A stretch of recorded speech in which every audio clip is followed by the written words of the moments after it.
И Табуб Хашаср Стахуб, на мой взгляд, сегодня были затронуты самые животрепещущие темы. Все мы, конечно же, безусловно, переживаем, стремимся и гордимся сегодня всем тем, что у нас сегодня есть. И, конечно же, хотим, чтобы наш завтрашний день, день наших детей, наших внуков, наших правнуков был еще лучше, был еще светлее, был еще увереннее.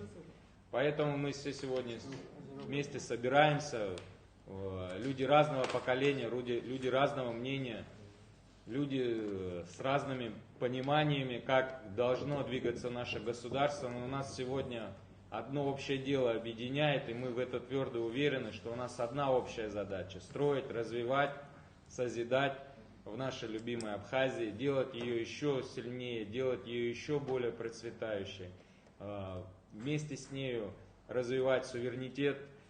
И поэтому мы сегодня все вместе с вами собрались. Образ будущего депутата, он образ такой, тот, в который мы действительно будем все вместе вкладываться. Сегодня мы говорили и о людях, которые избирают людей. Сегодня мы и говорили о тех людей, которые собираются избираться. Все это большая ответственность. Мы все уверены в том, что мы все придем к пониманию, к тому, кого мы избираем и как мы должны избираться. Спасибо вам большое сегодня. Шухаз, для нас большая честь сегодня было принимать Спасибо вам. Вас. Спасибо.